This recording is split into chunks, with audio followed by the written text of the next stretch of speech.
Hey everyone, we're here with Chaka from Orange 9 millimeter. You know What, him. what? You've got to know him. What? Long time, great band. Chaka, I Man, cannot thank you enough for joining me today on Father's Day, nonetheless, I to know. chat.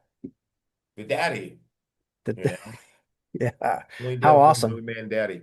It's no, it's really it's beautiful, and shout out to the dads and those that are willing to be dadded. Like I guess that's teachable, right? There's some Yeah, people unteachable. I guess if you're daddable, you're teachable, right? If you can have, I'm stopping.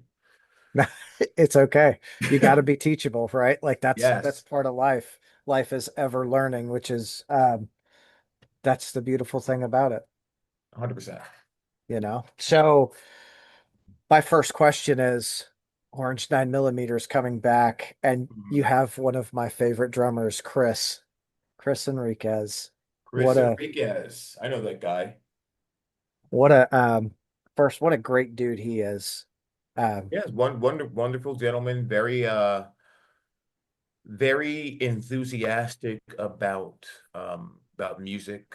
I used to hang out with friends, and sometimes we'd spin records at different clubs and stuff for fun, and Chris would come and hang out, and yeah, met a lot of cool people just doing that and really just enjoying loving music.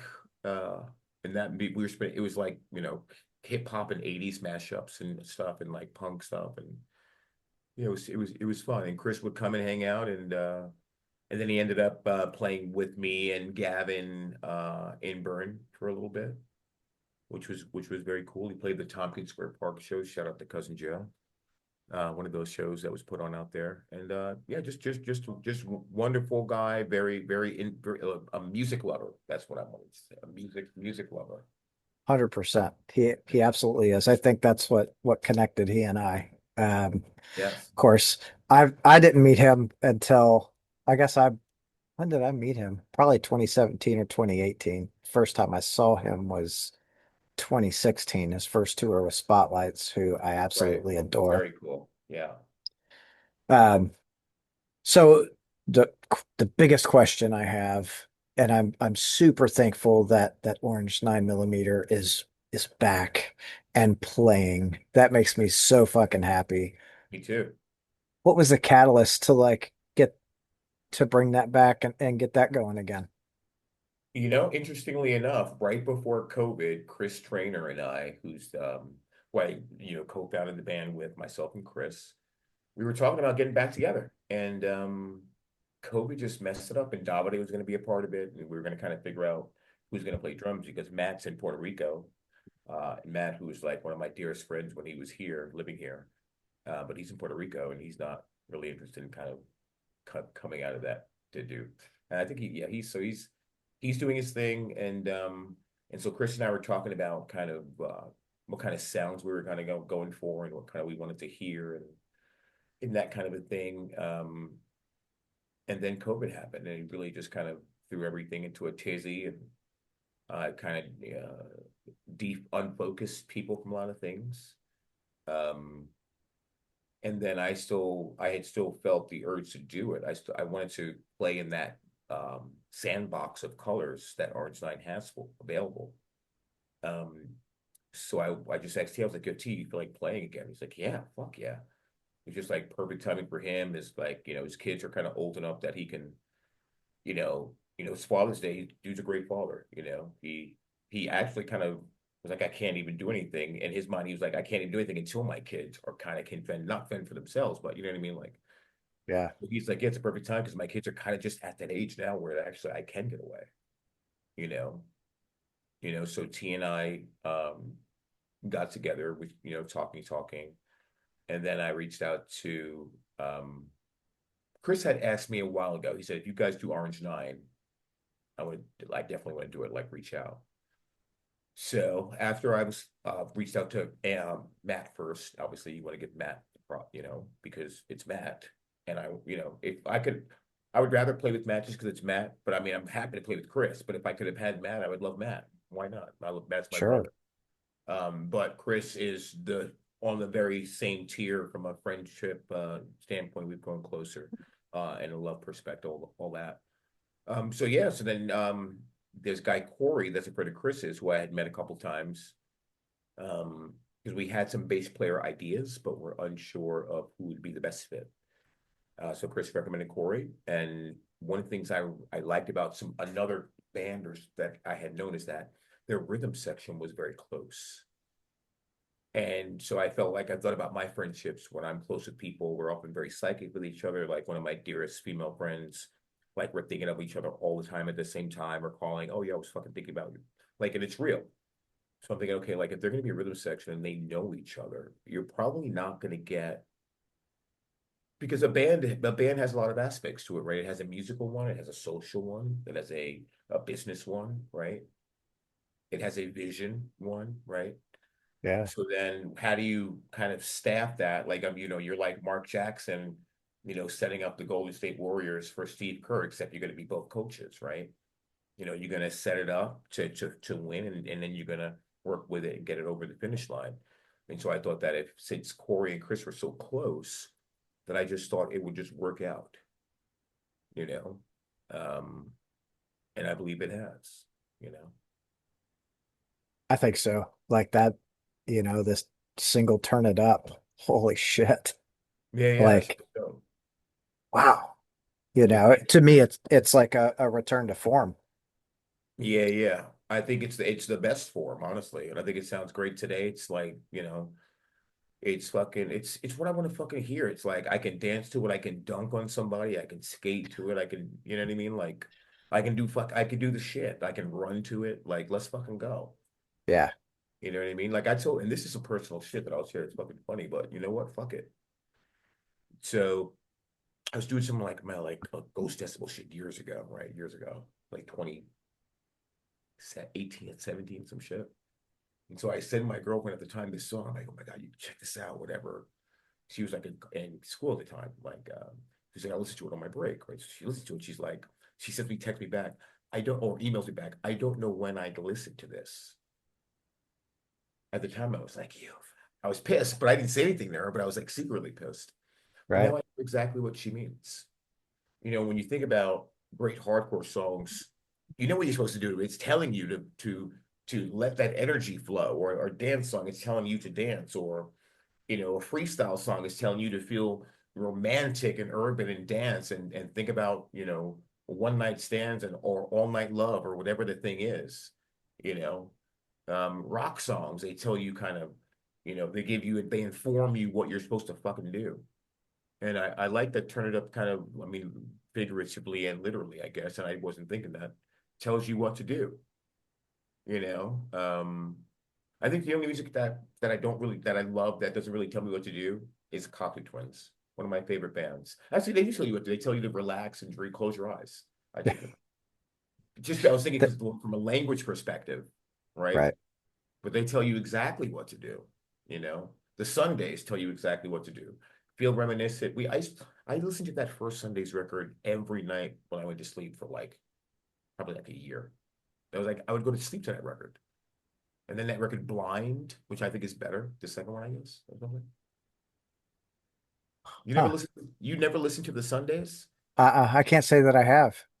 Okay. I'm gonna have to now. Well, if you want to improve your life, you should. Well, yeah, I think all music improves your life. If someone can give me something that I've not heard before, I'm happy I to was to being listen to it. facetious. I like that. Facetious. Facetious. Well, the reason I like conversations with other people that are into music is Mhm. because they always turn me on to something that is new to me. Right. So, like, I love it. I can't tell you how many bands Chris has turned me on to, or like I've got a really good friend almost every day. Like he's like, dude, check this out, or I'm sending him something. Dude, check this out. Like, oh my God, this is so good. So, that's where I think like for me, music is that great uniter. Absolutely. What ow. Sorry, my cat bit me. Um Cat disagrees. Music is not. Apparently, she doesn't like your taste in music sometimes, right? Probably not. Right, right. She's like, I'm not into brutal death metal today. Get away from me. I'm like, yeah, okay. I'm sure she is. Okay, Yeah. go ahead. Sorry. What's the next question? Um, I don't even know my next question. What was your experience like with like the scene in New York, primarily in the, you know, I'm going to say early and mid 90s, like as Mhm. Orange Nine was really starting to do something. My experience was one of just coming out of managing a health food store called Prana Foods, which was like a crucial place in the scene where Norman Brannon, Mark Ryan, I think per se Ray and Purcell, um, my boy Sasha Jenkins, rest in peace, a bunch of people like worked there. Um, and we got signed. So I was like, all right, fuck it. Like we're gonna write this record. Like I'm gonna quit my job. So I was like, um, me and Mark Ryan best were like really close friends. We were like going to restaurants and being excited about that. We were like still pretty young, being excited about going to restaurants and and tipping well. Like we loved that kind of a thing. And also like the nightlife at the time was really cool because you had like the East Side bars or whatever, like Alcatraz and all those places that are kind of classic bars, beauty bar. Um, but you also had like the building and these other kind of industrial limelight. It was a lot of a lot of music, a lot of nighttime, a lot of sheets and pillows as well. Shout out to sheets and pillows. Um, a lot more nighttime, a lot more dance music came into the picture for sure. I'm just realizing that. But dance music was seeping into, or maybe hardcore kids are being more drawn to it, or I was starting going to those places. But it seemed like I was friends with more and more people that like dance. Like if there's certain burn videos where you see this guy named Joey Rodriguez that used to roadie for us and dance with us and all that stuff. Um, he's rocking like a turtleneck, a Latin gentleman, good looking guy, kind of slender face, with like the horn rimmed glasses, and he's wearing like a turtleneck and like a Caesar haircut, very kind of clean cut. And during the hardest parts of this is in Burn, with like the last Burn shows, the hardest parts in Burn, he's voguing, and it looks amazing. It's like some fucking Nero type shit or something. You know what I mean? Like it's crazy. You have people like literally going ape shit in the pit, dancing hard at CB's, and he's right there, voguing, and then he'll go and stage dive and kick ass.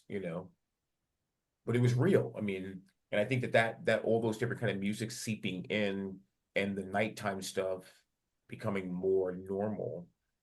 I think it was kind of fertile ground to create something kind of, with different influences, I guess, right? Yeah. Well, I think that's one of the really cool things that I've always enjoyed about like live music, primarily heavier music, right? Whether it's death metal or hardcore or punk. You go to a show and people don't give a shit if you look different, right? Like Right. They used you're to. yeah, but like not anymore, Yeah, not right? anymore. Yeah. Uh, that which is something that taking my kids, my daughter has always felt like an outcast, like she's never really belonged. And taking her to her first, we went to go see Max and Igor Cavalera do Oh, Return to cool. Roots. She was probably 9, I think. And she walked in nervous as shit. And almost immediately, people were like, "You're the coolest kid ever. Here's some signed drumsticks. Here's some signed CDs." Like, So she felt accepted immediately. yeah, Oh, wow, that's interesting. yeah, just like, I love that. I Yeah, yeah. love that us outcasts, if that is what it is, right, are able to Mhm. come together and like, no one gives a shit. Like, we're there for the same reason. Let's enjoy the music. Hey, thanks. Come be a part of our club. Yes. Yes. Hmm. Is there a question or No, no, that was just okay. that was literally just a statement. I You know what? Fuck it. I said I was gonna try to keep it about hardcore, but it's fine. I got to talk about what I care about. What you just kind of brought up, we're outcasts, and I think that there's another way to look at it. I think the way I might look at it is we put together, we spell our reality differently than the masses spell their reality, meaning putting one letter of of a word of a sentence of an idea together, we do it differently, which enables us to have DIY. We couldn't have a DIY culture if we were putting our sentences that created our lives together the same way everybody else did, right? It would be impossible. So there has to be some kind of um a shifted something in how we see the world, right? So I think the people that want you to not do that call that person an outcast. But in my view, I believe that person is a person that has an opportunity to create new paths and to, bring civilization forward on behalf of the people that it resonates with, and those are normal people, right? So I think the yeah. outcast thing, I think it's tough. I think we got to start to see ourselves, give ourselves a little bit more credit. Yeah, I can see that. Um it's I guess I kind of look at this is why I like uh more independent music is I see them more as like entrepreneurial, right? They're going after something that they believe in and they're carving their own path, which is Yes. And how that's many what the people nine that's what actually, the to go back to it, that's what the 90s was all about. yeah. Experimentation, blending flavors, being what the fuck you want to be or whatever, it was the freak flag time. Wave your freak flag. Which I really believe benefited the music. I love so much of the stuff that came out then. There was a lot of we were into thrift clothes back then. I was like we were the Beastie Boys were like um really amplifying the thrift store clothes look. But like we were doing dead stock stuff, like something I have on in that those are probably dead stock Levi's Stay Press jeans. Everything was dead stock. We go to like Strange Cargo when were on tour, and other places buying dead stock vintage stuff. I remember Extra Large Store was around. I was getting stuff from them. Um, and they also had that magazine Grand Royale, which was another publication that amplified mixing flavors. Um, Fucked was doing its thing back then. We got clothes from Fucked, and I love those clothes. Blind, we weren't sponsored, but that was another brand that I used to like to rock. Um, yeah, I'd kind of stopped skating, or whatever, and I think was more interested in kind of doing music stuff, you know. And it was just a lot of people were getting signed at a certain point. Like friends were getting signed. There was like a buzz in the city. It was happening at night. It went from hardcore matinees to kind of more night shows in my memory. Like even like the Bond Street Cafe shows that Orange Line played a few of were at night. Wetlands was on the weekends. That was on during the day. Um, but definitely, the keywords I'm thinking are at nighttime, dance, music, thrift clothes, nighttime. That's really what I think about from that time, that period. That's cool. uh you know I liked the thing I really enjoyed about the 90s is bands weren't afraid to put all those different sounds and colors on their in their music, right? On an album, it could go from hardcore to hip hop like that. Exactly. Absolutely. Like, and I feel like people, maybe the masses are a lot more ready for that now. I would agree. I do agree. I'm not wooding, I'm emming. I do agree. I am in agreement. I I emming. I like I that. emming. I emming. I'm emming it. I love Um, words and fucking with words. That shit's fun. it Yes, it is my Yeah. favorite thing. Yeah. I think a lot of people's favorite things. So what what is like, how much have you guys recorded so far? As of now, whatever it is, it's what is it, June 6th, Fifth, 15th, 16th? yeah, 15th. We have like 4 songs left that need just like vocals and some additional guitars in a mix. So we have like 5 or something like that. But there's other ones that I think might show up even that are just not even recorded yet. They might show up faster. Mhm. Yeah, that's cool. Yeah, yeah. How do you feel? Obviously, you feel like with the new lineup, this is like a new era for the band. I mean, we all feel like it's a new era for the band. Is there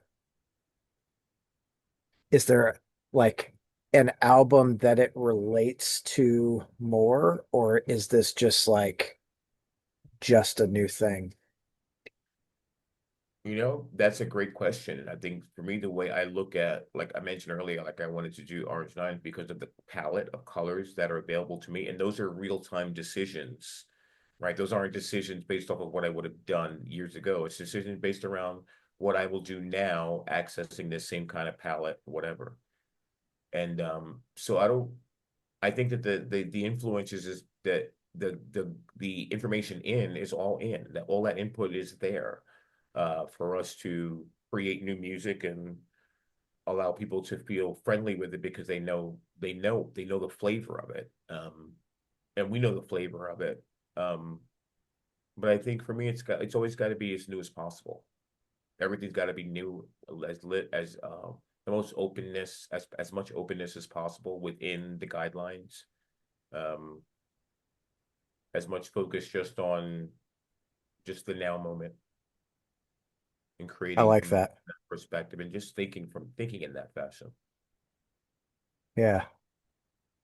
I think that's one thing I've always liked about, Orange Nine is it's always like Orange Nine. Whatever it is, if the song is Right. heavily hip hop or not, it's Orange Nine. I appreciate that. Do you think Turn It So Up is heavily hip? Do you think Turn It Up is heavily hip hop? um so do I think it's influenced. I don't know that I would Yeah, say that it's is like not heavily. heavily hip, Okay, good. Good. That's right? that's that's one. That's it. That's what I was just curious to see if you were gonna say yes. I'd be like, okay, I'm surprised. I was just curious. I don't think it Yeah. is. No. No, I don't like obviously there's some influence in there, but I think looking at the history of Orange Nine, like hip hop has always been had a little bit of influence in there, right? That's And correct. it's never something that's been shied away from. Correct. So I mean, I I really enjoyed Turn It Up. I'm Cool. super excited for what else you all have going on. I want to.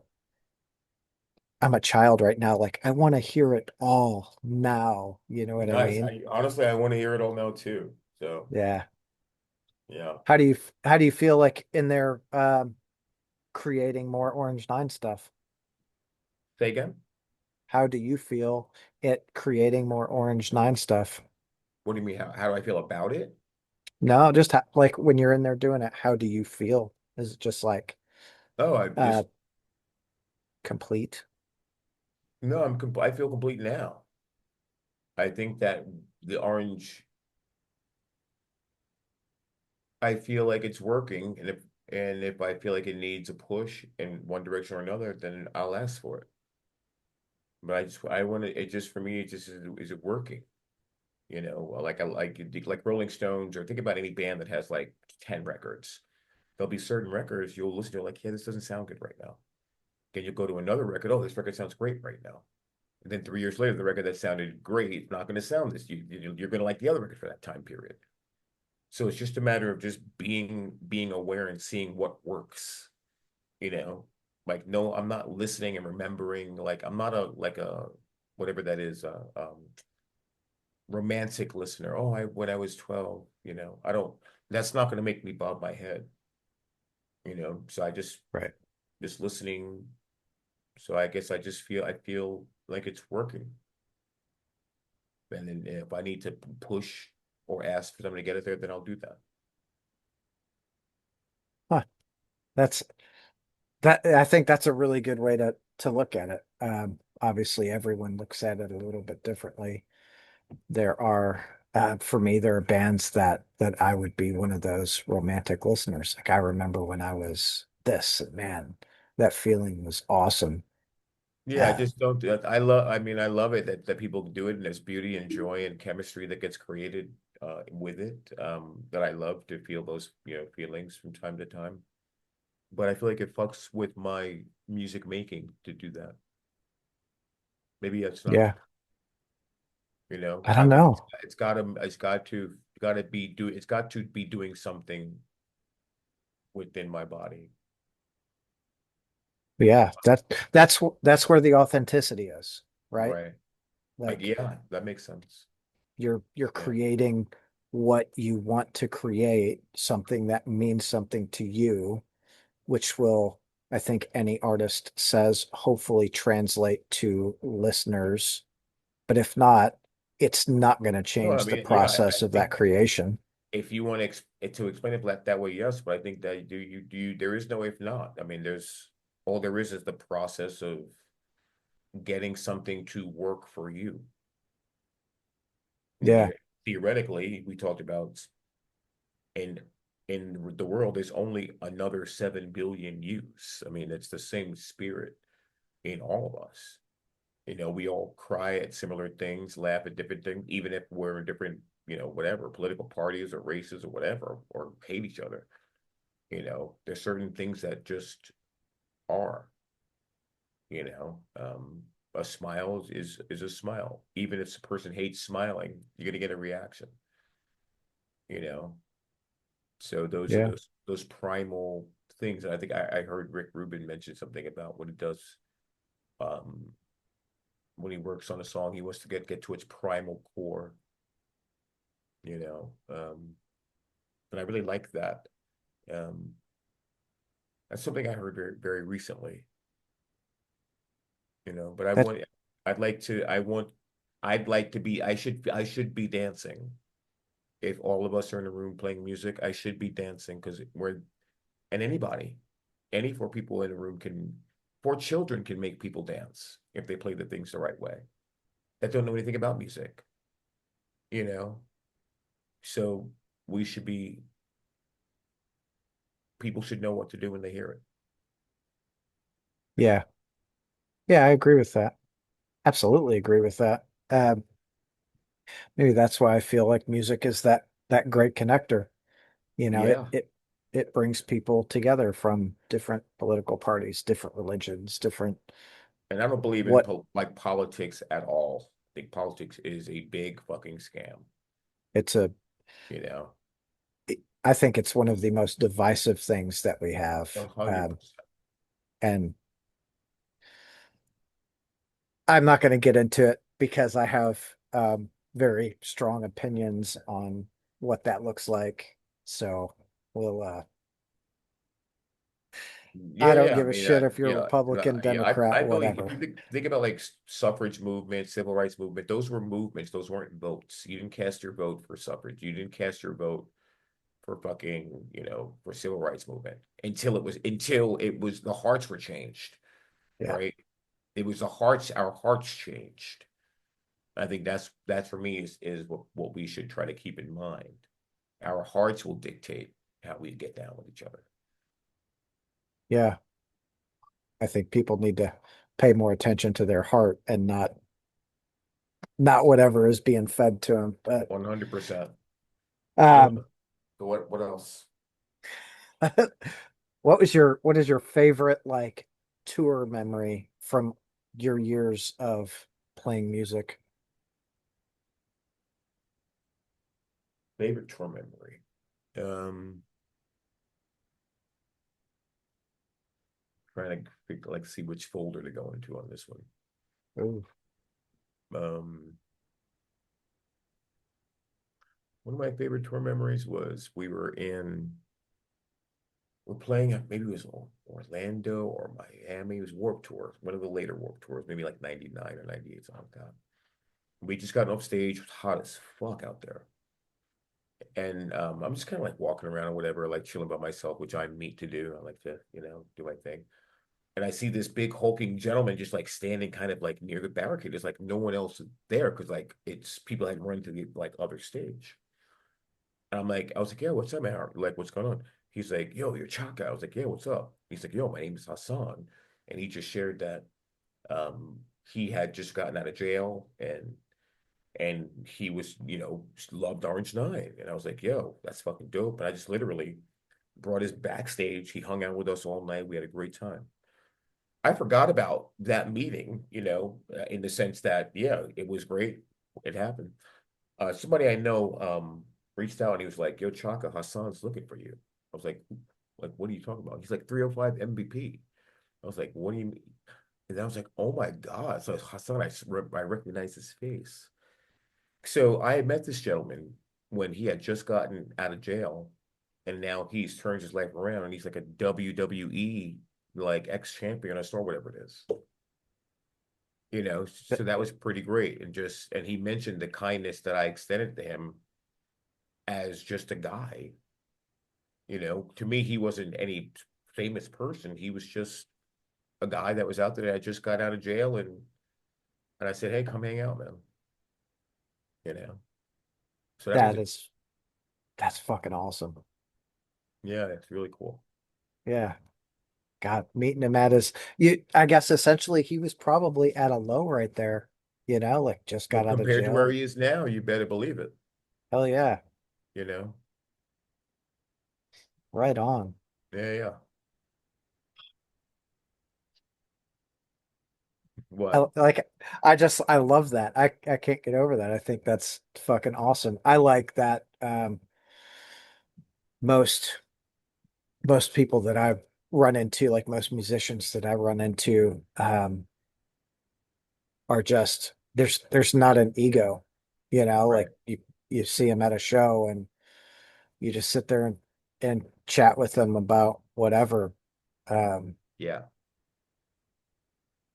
it's a it's a lovely thing, so good on you for extending that, which is probably something that he really needed in that moment, just to be treated like a human. And I think he was doing I don't think he had low self-esteem or anything like that, but I definitely would have enjoyed it. But also he gave me an opportunity to trust, to extend unconditional love, to do things. So it's never a one-way street. If you're it's always a two-way street. Yeah. So that was a beautiful opportunity, for us both, and even for the guys in my crew. He hung out with the band, he's down with everybody, pool parties, all of it. It was awesome. Oh yeah. Yeah, Gorgeous. I love it. yeah. Uh, okay, Chaka. So do you all have touring plans or more live shows outside of the Northeast? Well, yeah, see the main thing was to get Turn It Up out, right? So we have something new, so people can when they think of Orange Nine, they can think of a new song, right? Something current and be like, oh yeah, that's fucking dope. Yeah, let's fucking do it. So Turn It Up's out. So now we are, you know, uh, availing ourselves to the right kinds of opportunities to play around the world, basically. And we have people offering, you know, offers to do certain things, and we're trying to see kind of the best way to approach it from a strategic perspective. We have to finish some music.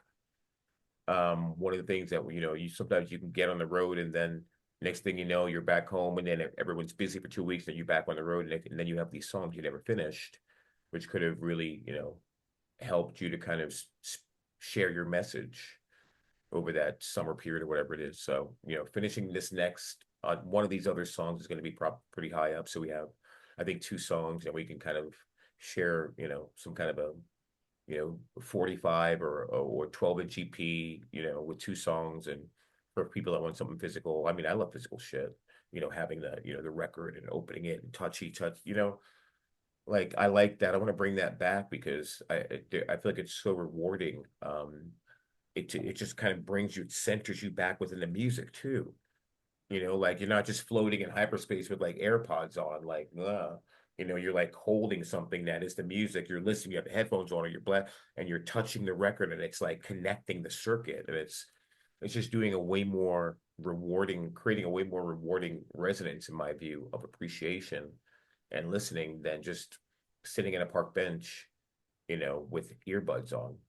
What's that? It's that whole tangible thing, right? Yeah. Because it's getting a look at, to me, it's getting a look at the artist as a whole, to Hmm. see the artwork of not only the outside but the inside, if you've got a gatefold and the Liner lyrics. notes And of some sort or something. Yeah.